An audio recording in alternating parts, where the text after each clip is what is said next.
For decades, they came happily. On this day, they come almost reluctantly. They're saying goodbye. They still browse, but at an informal museum. They don't bring flowers to pay respects. They return with the things they bought here, employee awards they earned here. They have come to share memories. My husband and I, who is since deceased, we bought this for my daughter, who has since deceased, for her 10th birthday. This is a nice gesture that Lazarus used to do for their employees. Was people would write in and tell something good about the clerk that waited on them, and you were very fortunate if you got an apple, because they weren't just handed out left and right. They were very scrutinized on the giving. Okay, well, every year we always made a practice of bringing our kids up to see Santa Claus. I have 5 daughters, but at the time we just had the 3, and so we brought them up, and we see Santa Claus, and then we go out to eat afterwards. It's kind of a reward for them for being good. And we did that for years. And the oldest picture here, the girl's 7 years old, the oldest one, and now she is 47. Since 1851, people from Columbus have been coming downtown to shop at Lazarus. You could get anything from cosmetics to a garden tractor. You could get it yourself and make a day of it, or you could have it delivered. We celebrated holidays here. Your first trip on your own may have been on a city bus to Lazarus. Thousands of us worked here. A lot of us met someone here we'd fall in love with and marry. Downtown Lazarus was everything to Columbus. Now, it's history.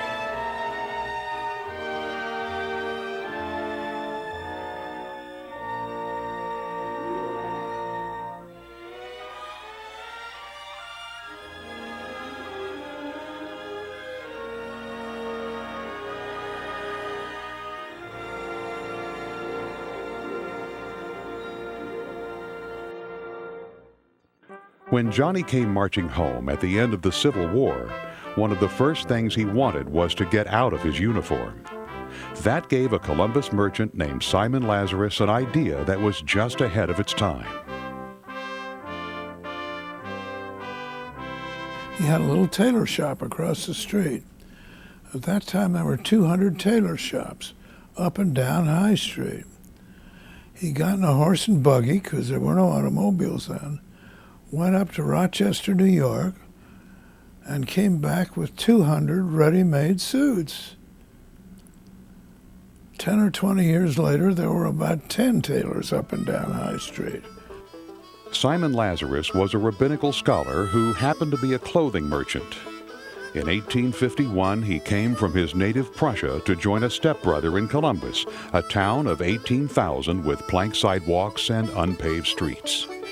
He took a 20 by 40 room in a building at Town and High and opened for business. Simon's sons, Fred and Ralph, practiced customer relations with Morgan's Raiders, Confederate prisoners who were allowed run of the city. Evidently, they came in and took some clothing, and Fred and Ralph went out there and got it back, which took a lot of guts, I would think, and maybe wasn't too smart. One room became 2. And Simon's innovative one-price approach to selling merchandise attracted customers. The story I've heard is that the price was marked on all the merchandise, and that it's got away from what had been the practice of bargaining with a customer, and obviously most customers felt more comfortable doing that. Interestingly, in those days, there was no water available. So Fred and Ralph used to have to go down to the river with buckets to get water for the store. That wasn't an easy task. They were brought up behind the counter, the same as all the rest of us were. In 1877, Columbus lost not only the founder of what would be its signature store, but its first ordained rabbi. It was said of Simon Lazarus that he had caused many a heart and soul to soar aloft on the wings of devotion to their God. Fred and Ralph changed the name of the store to F&R Lazarus when their father died. They did the advertising, bookkeeping, buying, and some of the selling. By 1881, they had 22 employees. By 1887, you could visit Lazarus and get women's and children's shoes and a Three Brothers cigar. That's a Three Brothers cigar. Is a cigar that they used to give out to everybody who bought men's suits. And Uncle Ralph used to stand at the door of the old store across the street. He'd go into the men's department, and as people left, he'd be at the door again, handing them out a Three Brothers cigar. In the 1890s, the store's weather whistle gave the city a forecast. An employee was designated to calm the horses outside when it blew. Birds in giant cages created an exotic atmosphere in the store. Storerooms were added, united by a new front. The building became known as the Clock Tower Store because of the remarkable feature that crowned it, and at night, its 800 lights lit up the sky. By day, one of Columbus's most popular attractions was the Lazarus Power Plant. You took a tunnel under Town Street to get there. Fred and Ralph installed a Niagara soda fountain, offering mostly floats and sarsaparilla. If you asked for it gassed, it meant you'd get your concoction with birch oil and carbonation. Lazarus was in the food business. The store grew to 100,000 square feet and had 150 employees. Soon, the next generation of Lazarus men proposed a bold move. My father and my uncle persuaded my grandfather to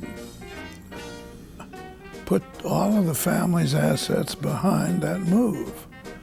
And they built a 5-story building and a basement over there. It was a risky move. Because of a national depression, it was the only big store built in the country that year. Would there ever be a need for a store this size? Top 2 floors were empty.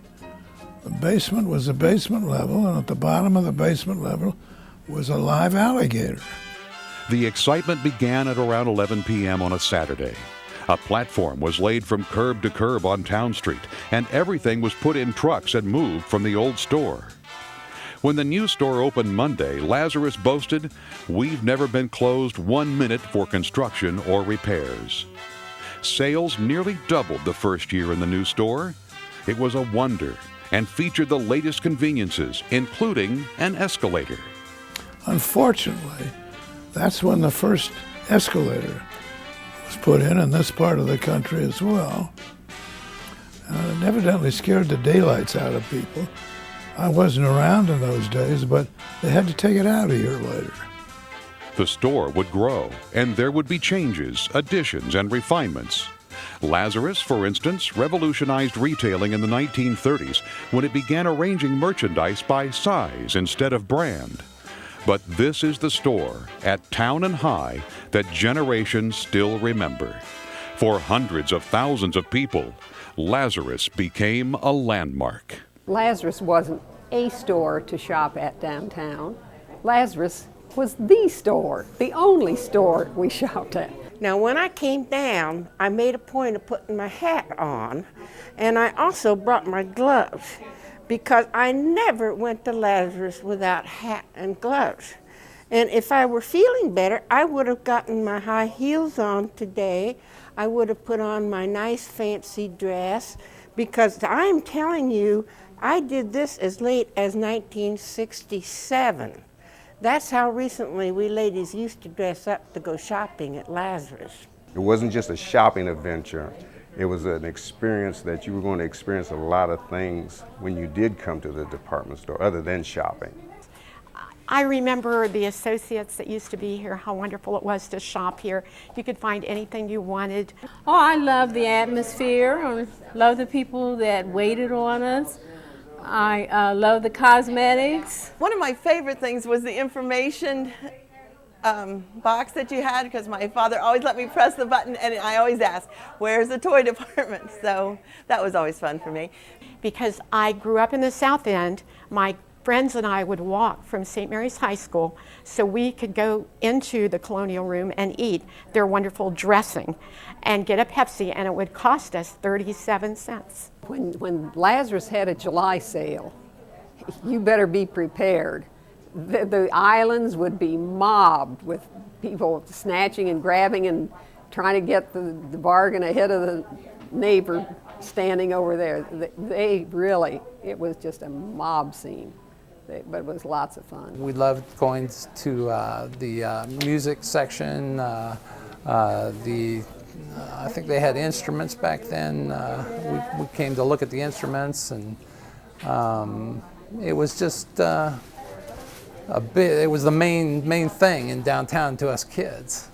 At the time, the perception was the downtown store had everything, and I think a lot of people were very loyal to the downtown store. They did all of their shopping there, all of their clothing, their appliances, their furniture, their televisions.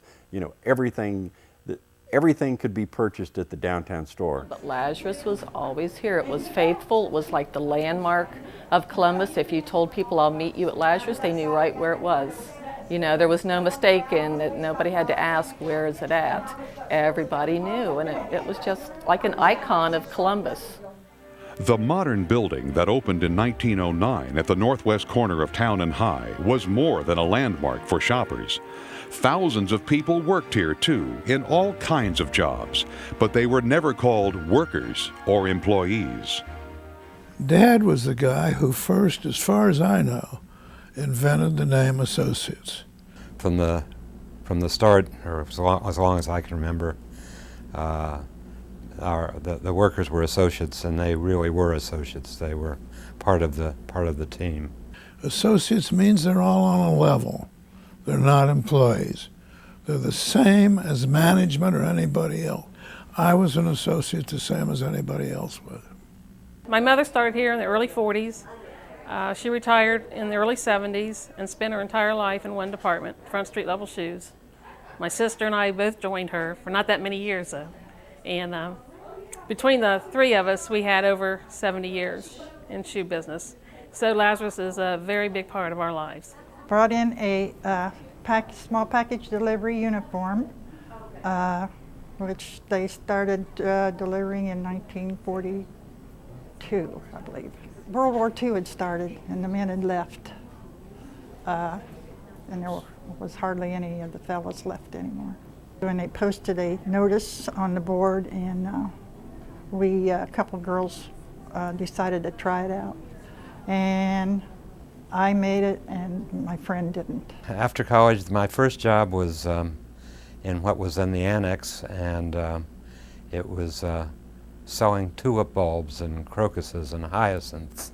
It was in the fall, which is the time to sell those, and I was quite an expert on them, but I wasn't quite sure when you planted them, if you planted them this way or that way, so I'm afraid that I may have sold a lot of tulip bulbs and they ended up growing down instead of growing up. But I work in Better Lingerie and worked there many years, summers and Christmas when I was home from college. And that's how I supported myself during the summers and Christmas. I started out as an extra, and I worked in every department at Lazarus except for appliances and men's clothing. I sold everything. And eventually the pharmacy got me, and I stayed there for a year. And then I was the Easter Bunny in 1960, and in 62 I was a Santa Belle. I just kind of walked around the store, had a basket of candy, and got to greet all the little kids. I didn't have any place to sit, but it was a very hot costume for being 17 years old, and I thought it was a real treat. I decided to go into retail merchandising at Ohio State, and we had a mentorship where we had to do 1 quarter in a store, and I was here at Lazarus, and was going to be, my goal was to be a retail merchandising buyer in the store. And I did that, went back to school, graduated, and then did come back and work. And I worked at Lazarus about 14 years. It was my first job out of college, so I was very excited. I graduated from college on a Saturday and started at Lazarus on Monday morning. My first job was here at Lazarus. In 1961, when I graduated from high school, I worked in the credit department. Back then, if you can imagine, we paid the employees in cash.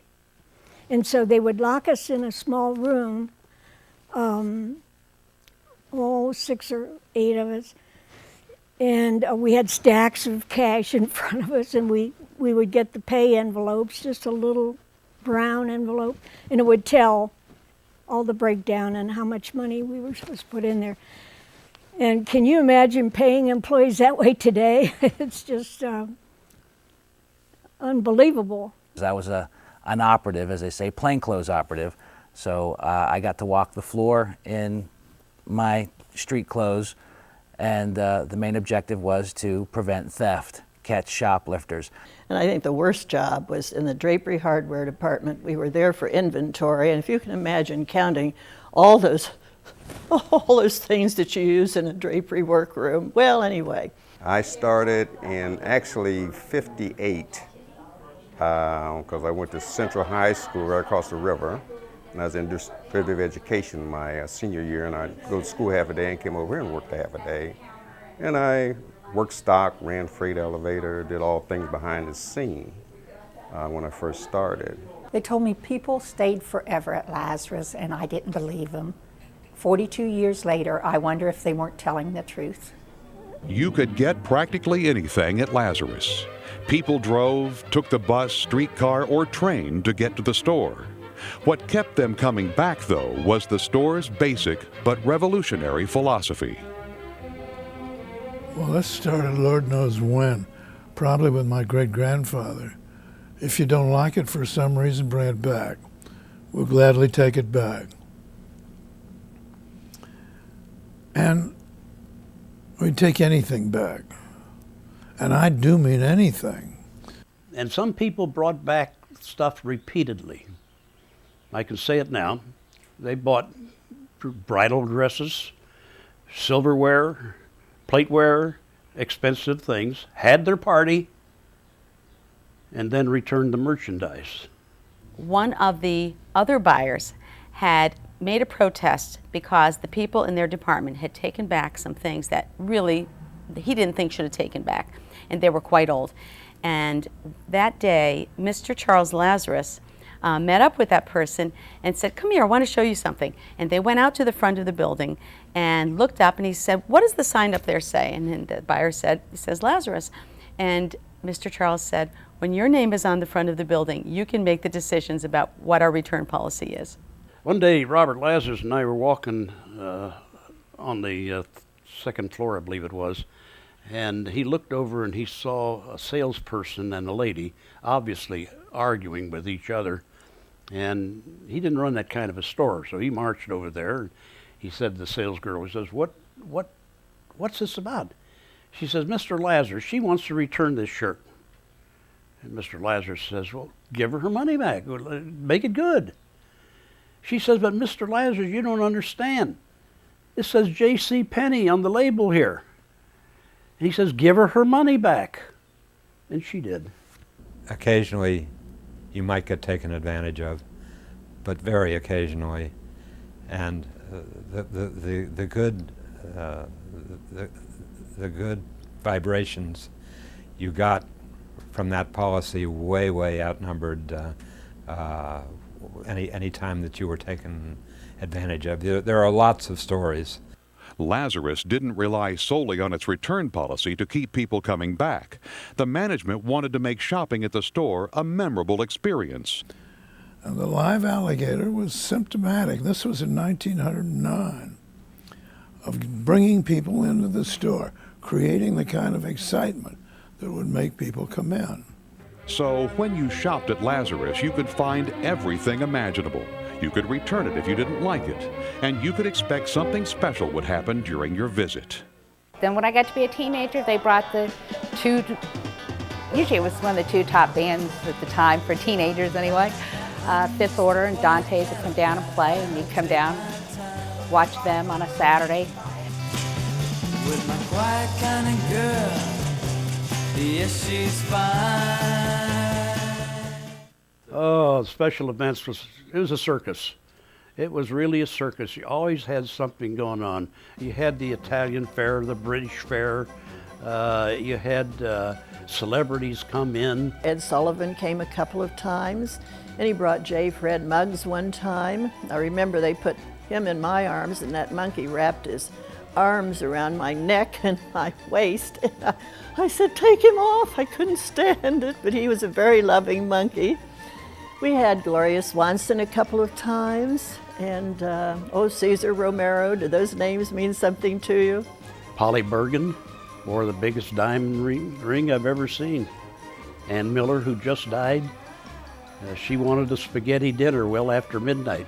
We had flower shows that brought in thousands of women, and we had a cat show once that was very, very popular, but the entire store, through the ventilation system, got a little smelly.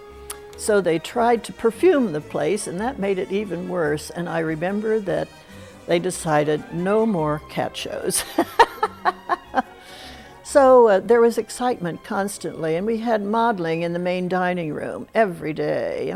When we first started out, you would have to go through classes, and I was probably maybe 3 to 5 years old.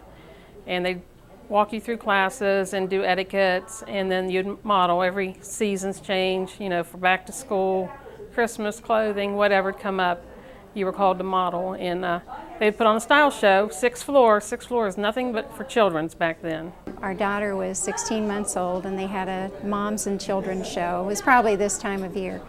And most of the children either balked about going out, or they'd cry once they got out on the stage. So I wasn't sure how she was going to respond, but when she walked out with me, she looked everybody in the eye and said, "Hi!" So that was kind of exciting for me and my mother. And I remember one model, Alice McKenzie, who was kind of like a gazelle anyway, and she was beautiful. She got a head start on that runway, and she leaped off the end of it. She couldn't stop herself and jumped over one of those things that holds the dishes. Jumped right over it onto the floor, got a big hand. She got right up and started walking, went right out. Never hurt her a bit. Springtime was a wonderful time at Lazarus. And every spring before Easter, the whole first floor, all of the columns, were lined with bird cages, with birds in them, who sang like crazy. And people would come downtown just to see and hear the birds. And it just might happen that they'd buy something while they were there. Just might happen. We had a bird boy who took care of the birds, and I believe I mentioned once before that he put a drop of whiskey in the bird bath, the little drinking cup for the birds, because there was such a draft, especially on the first floor, and the birds would get croup, and in the morning you'd come there and the birds would be like this, so that helped them. But they were covered each night. Of course, they scratched seed all over the place, and it was a big job keeping up with it, but that was excitement. Everything from baby animal farms to the 80-year-old teas to teen modeling clinics to everybody was trying to make it a special experience. Why did we do it? It's show business. That's all merchandising is. Right from the goods, right from the article. In fact, the store got into show business when it produced Look to Lazarus, one of the first television shows in Columbus, a predecessor of home shopping shows. It was basically a half-hour commercial show, and then Bill Pepper, some people may remember him, he and I would act as a husband and wife team and selling household items. Since it was a live show, some interesting things would always happen. One time when I was supposed to be selling a shower head, I was behind the shower curtain, of course in a bathing suit, and I was just supposed to stick out my head and then give the pitch for the shower head. Well, the guys behind the scene decided to pull a trick on me. They were always full of it. And they turned the cold water on me, and my reaction was starting to laugh because I wasn't expecting this cold water. Of course, the audience wasn't in on the joke, so poor Pat had to come in and kind of take over for me and get me out of that pinch. Lazarus became more than a place to buy bathroom accessories or a dinette set. This landmark store became a place where rites of passages were observed.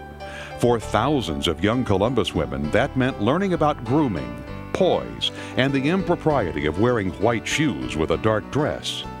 These self-improvement classes were only one of the milestone events people still associate with the store. My oldest boy, John Richard, brought him down to have his first haircut, and that was in 1967. And they gave us a graduation certificate with a lock of his hair saying that he graduated from babyhood. And then the neat thing was I had another child in 71, Jason, and the same lady that cut my son's hair in 67 is the one that cut my second child's son. So that was really neat to have the same lady do it.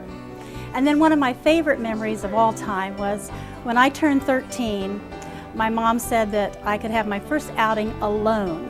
So I could take the bus downtown to Lazarus all by myself, and I could eat lunch in the Colonial Room and have the famous celery dressing, and then take the bus back home. So that's one of my favorite memories. I was working in the display department, and she was working downtown as a secretary for one of the buyers, and the job opened up in the display department, and she took that job, and that's where I met my wife. And we've been married now for 27 years, so like a lot of people, I'm sure, have met their spouses there. I had my wedding bridal shower luncheon was here for my bridesmaids. That was when the chintz room, I don't know if they call it the chintz room, but it was on the south side of the store, not in the location that has been for many years. But just any celebration, Lazarus was the place to do it. My now husband was an assistant buyer in the basement shoe department, and I met him. We dated and we're married. So we met at Lazarus and fell in love. Shopping, fashion shows, live bands, celebrities. You could work up a real appetite at Lazarus. The restaurants at the store made the day downtown all that more special. Well, they were our pride and joy.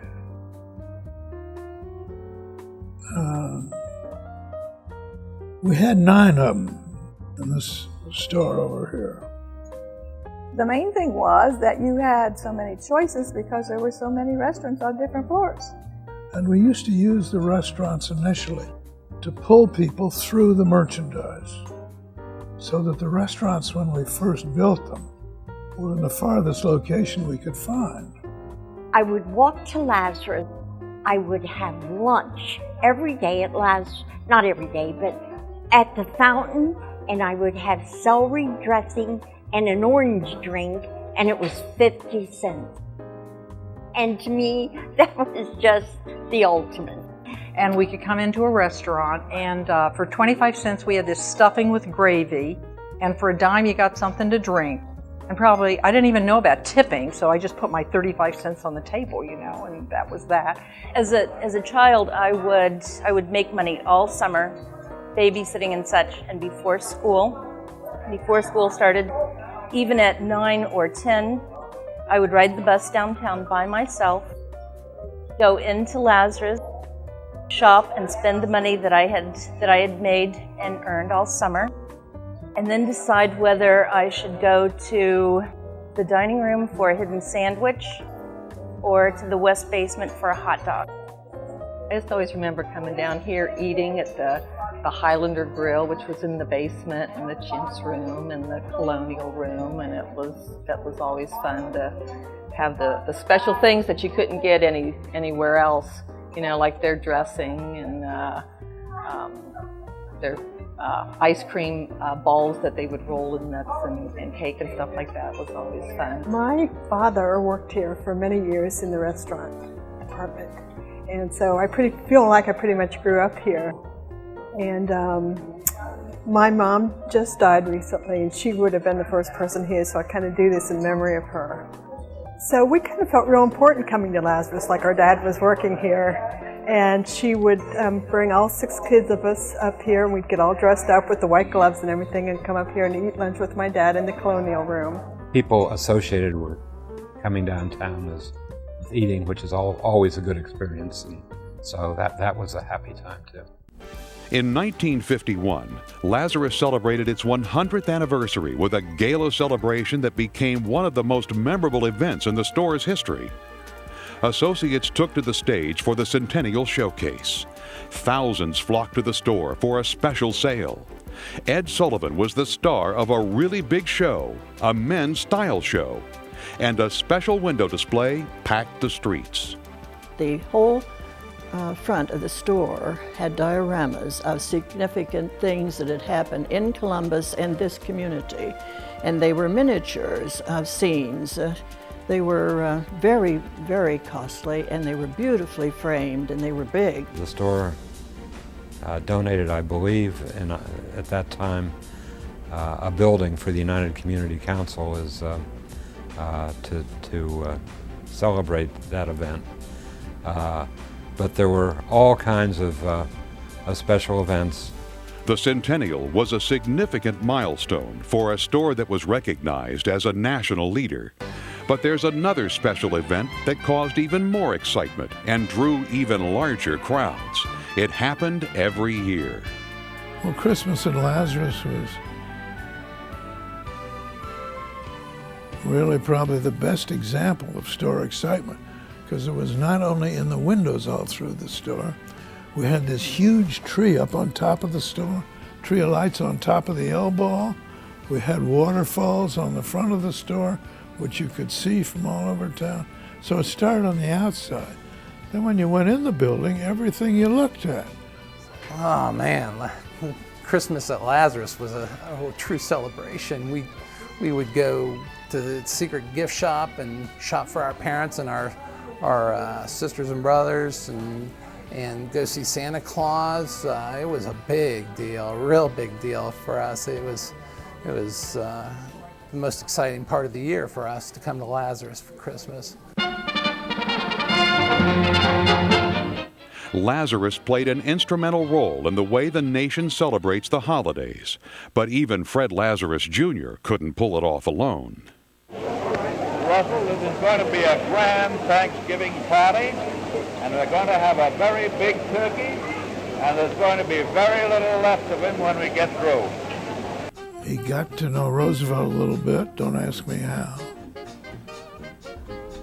My Uncle Fred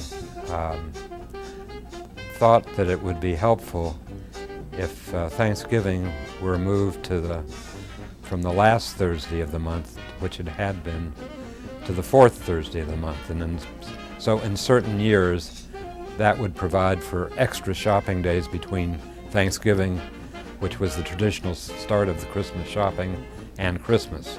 He was so secretive about this that even his two partners, Simon and Robert, knew nothing about it. They always met each day up in one of their offices first thing. The next morning they started the meeting, and my dad said to Uncle Fred, "What damn fool did this? Had this changed?" And Uncle Fred said, "You're looking at him." And this is how Dad and Uncle Bob found out about the change in Thanksgiving. I think that Simon was concerned it might interfere with the Michigan game, which was the main thing on his agenda. He was a great Ohio State football fan.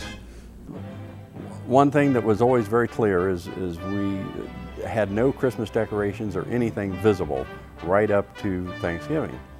And when the store closed on that Wednesday night before, at 9 o'clock, all the trucks were lined up ready to bring in all the Christmas decorations. And so we worked all night long. We put up the Christmas trees and the garland and decorations throughout the entire store. And of course the store was closed on Thanksgiving Day, but that following Friday, it was like a magical transformation. You had just the store one day, and then this, Christmas, holiday wonderland the next. And I used to get a big kick at Christmas time on our Glee Club, which was another one of our associate activities. Used to stand on the steps by the front door, and when the doors opened, they'd sing, "Oh, come all ye faithful." And it was a tradition. It always happened, and people came in just to take a look at them. At Christmas, you came down to see the Lazarus corner, or you just missed You missed the Christmas celebration. There were crowds that went all the way around almost around the block. I can remember them lining up on High Street on Thanksgiving Day to see the window, and it was quite an event. When I was about 4, 5, 6, we're just about eye level with all those wonderful characters that are skating on the ice, the little animals, the squirrels, the bears, and it was magic. It was just like you did not walk through it, you were in it. It was your little world, and we would just dream about going there every Christmas. Sometimes the mechanical things were just incredible and quite ahead of their time, I think. It was just all lit up and very exciting and very electric. I remember the season began with the Thanksgiving parade, and having been recently hired by Lazarus, I had the wherewithal to be out on the roof. We climbed out a window and watched the parade over the Thanksgiving Day parade, and of course that's when Santa arrived. So it was a lot of fun. I was in charge of all the bands, organizing all the bands for the floats, and we were getting ready here at the store to load up everybody to go to the parade. Spook Beckman was supposed to be our Santa Claus, and he had not shown up, and we tried to reach him by telephone, but he was unlisted. So the vice president of the store called the telephone operator here in Columbus and tried to get in touch with him. We sent a Columbus police cruiser to his house, picked him up, brought him back to the store, got him dressed, and he was in the parade. I can remember coming to see Santa, and it was just a wonderful experience. It was just gorgeous the way they had everything decorated, and they would have the elves there, and he was the best Santa that you ever seen in your entire life that they had here. And the line would go up from the 6th floor, and the line at Santaland would go through the kids' clothes, all the way through the pet storage, so you all would see the bird. And then you'd have these lines of Santa Clauses, and you know, the real Santa was always the Lazarus. The toy department was really something then. It expanded from about 8 or 10 salespeople, which was normal during the year, to 130 or 140 salespeople at Christmas time. And a lot of people don't remember, but at one time Lazarus had little animals up on the 6th floor, and they had Mr. Tree. So on your way to see Santa, you'd stop and see Mr. Tree, and he would talk to you. It was a talking tree, and I think they donated it to Children's Hospital. Did Adam see Santa Claus? Yeah. Did you sit on Santa's lap? Yeah. Mr. Tree tried to sit on Santa's lap, but Mr. Tree couldn't. Mr. Tree's too big for Santa's lap, isn't he? I'm wearing a picture of me at 5 years old, came down to see the real Santa Claus at Lazarus. One of my fondest childhood memories is going to Lazarus at Christmas time as a child, and getting to see Santa and the magic windows and the toy land and the train sets, and it was just a great experience. And then 40-some years later, I get an opportunity to actually work as Santa at Lazarus. And that experience, being on the other side of it, was just something that was just hard to explain, and I'll never forget it. I don't think in all the years that I ever went to Lazarus to see Santa that I knew that there was more than one Santa Claus. And as a Santa bell, can we tell this now? Can we do this now? We had, I think, 6 Santas. And every Santa had their own Santa bells, and there was like 6 little lanes that went to different Santas, and I love that job. I was an elf at Santaland. See, I brought the picture even. So back when I was a little more mobile. Yeah, it was cool. The kids were just like, and then they'd start shaking because they were so excited, you know, and your job is to make sure that they would talk or do something, you know. I remember several times standing in line and being so excited to see Santa Claus. But then when it came that time, oftentimes I would retreat back to my parents and was too afraid to sit on his lap. Well, doing the Santa and the ho ho ho was something that we really didn't do a whole lot of, because a lot of the children were timid and a little shy coming up to see Santa. But if you had kids that were really warming up to you, you could give them the old ho ho ho ho, and they really kind of liked that. And so it was all part of being Santa. The first memory I had was Secret Santa gift shop. My mom would take myself and my twin sister shopping in the Secret Santa gift shop and go see Santa Claus. You know, your parents would give you money and you'd go in to do the Secret Santa shopping for all of your family and stuff like that, and for your brothers and sisters and your parents. And it was nice to have a surprise, and they would wrap and box everything up for you and you'd take it home. For Christmas this year, I went ahead and made a book because of all the special memories of all of our trips down to Lazarus at Christmas with Santa. And I went year to year, starting with my oldest daughter, and then followed through with I have 2 sons that came after her. And I just made little stories on some of them. And then some years we even brought their friends down just to share with all the magic that we had here at Christmas at Lazarus. Oh, it was a fairyland. It was just a fairyland. We couldn't wait for the opening of the town and High Street front windows. We couldn't wait to see the Toyland. We couldn't wait to see the real Santa Claus and his elves and everything.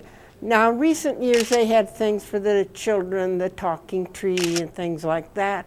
We didn't have that.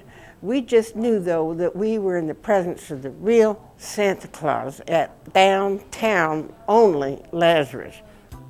In 1912, Lazarus had its first $1 million year. In 1962, it had its first $1 million day. With its huge selection, generous return policy, popular restaurants, and special events, the store attracted loyal customers. It seemed like Lazarus would do anything to make customers happy. Even a child's request to Charles Lazarus could get results. The child asked, since we carry a lot of different hats, do we have magic hats that a rabbit can come out of? So it was handed to me, and what can we do here? And I basically took a jack-in-the-box and installed it inside of a top hat that I believe we got from the bridal department at that time. All things that were sold within the store, and we assembled this so you'd crank the little crank on the side of the hat, and the rabbit would pop up out of the hat. So that was sort of one of the little things we did, but that was just in keeping with, let's keep that customer satisfied. And since we had the tools and the knowledge in the display department to do some unusual things, that's sort of how we got involved in that. And it was great to do, though, because you knew you were making somebody happy.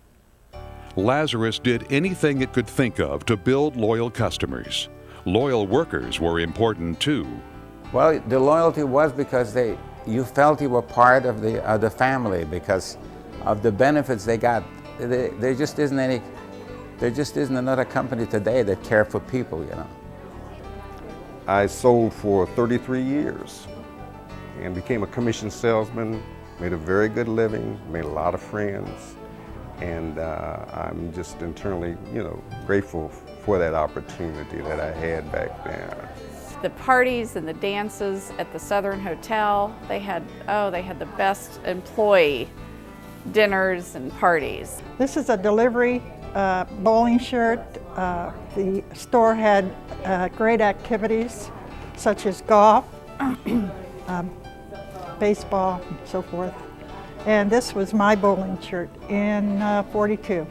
We had not only the 20-year club, we had a bridge club, we had all kinds of clubs. We had basketball leagues, baseball leagues. We had everything. We had golf outings, and we did anything and everything to keep the employees happy. Associates happy, excuse me, and all of us happy. It's the most wonderful store to work for. I mean, I've had numerous jobs in there. Even when I was drafted during the Korean War, I was stationed as part of it in California. I used to get their Lazarus enthusiasts in the Christmas time. I would get the most wonderful packages, and people just marveled working for a store like that they would take the time to send it to me. It even takes me back to my first few years in the early 70s when Mr. Robert would come in the side door. He was probably in his 80s at the time, but come through the store, and I was so impressed by the relationship he would walk through, not just to speak to executives, but to speak to salespeople on the floor, all by name. And that was the family part of the memories. And again, how Mr. Charles and Mr. Robert and Mr. Simon knew everybody's name and knew about their families and care about them and asked questions about them. They were doing management by wandering around before that was a buzz phrase in the business world. I was like 21 and had to have my tonsils taken out, and I was going to take my vacation. And they said, no, you're not taking a vacation. You go ahead and take time out and get your tonsils out. And I did, and they paid me my salary, and I hadn't been here just a year. So that was very nice, you know. And they did so many wonderful things for us, I can't tell you, you know. It was just a pleasure to work here. I think it probably gave opportunity to women, I would say almost as much as men. I have to say, of course, that it's still a problem with women being recognized as much as men, but that was a place where they could shine, and did. Being a Lazarus buyer gave you probably one of the best foundations of training for retail anywhere in the country.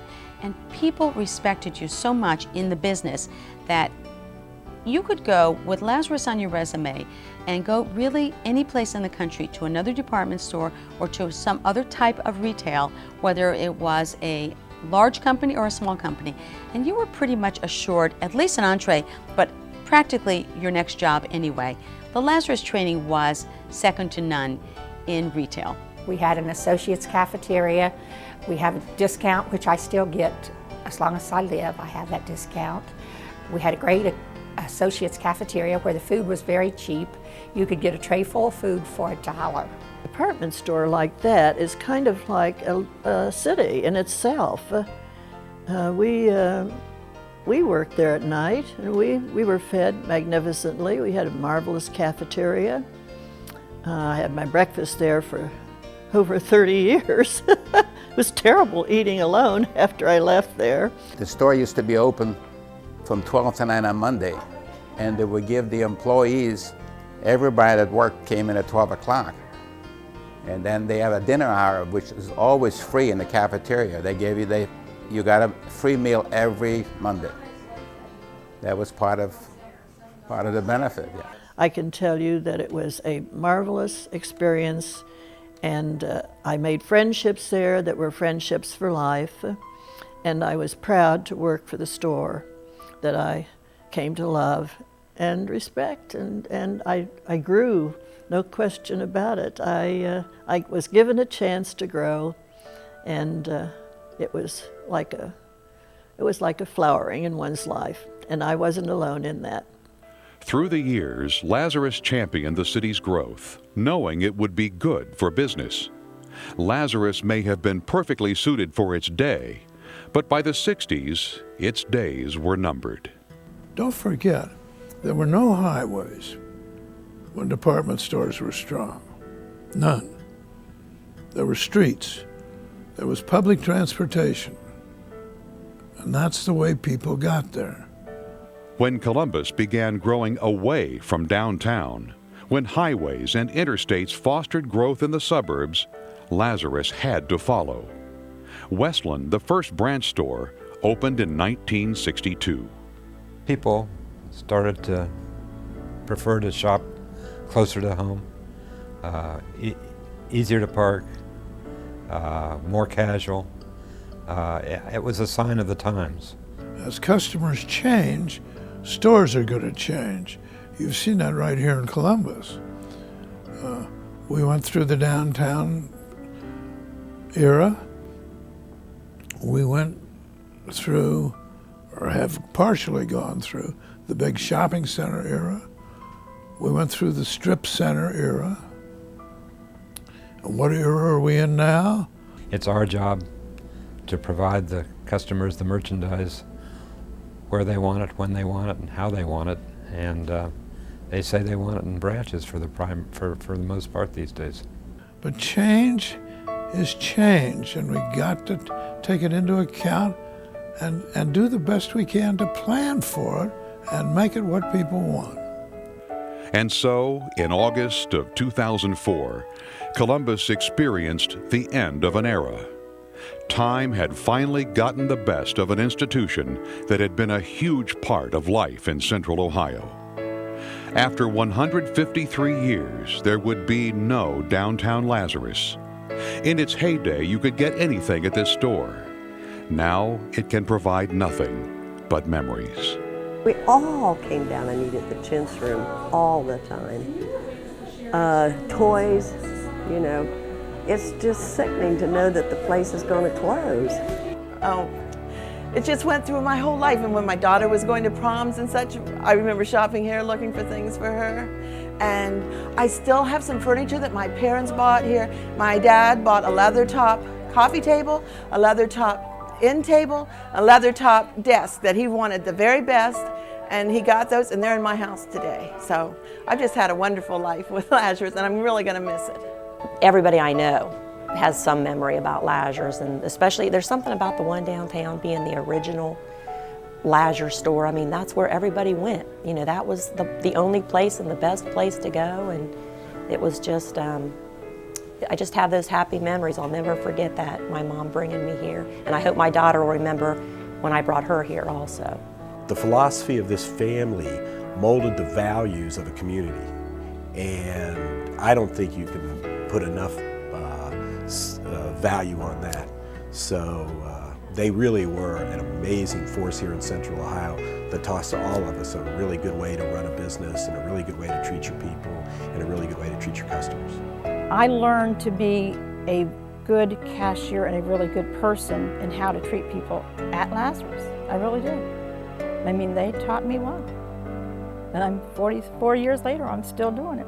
Uncle Fred loved to say that 50 years from now, if the world was destroyed, an excavation started and they ran into a department store, they could get a very, very good picture of the way civilization was 50 years before, by the merchandise that was carried, by the excitement that showed up in the store, and by the people who came to shop. People should remember their own personal experiences, and that's fun. I mean, to remember what the store meant to them and to their children and grandchildren and so forth. I hope that they have, you know, same kind of pleasant memories of it that I do. But it's a different time and a different era, and you can be a little sad that it's gone, but there really is nothing that you can do except have memories of those better days for that store anyway.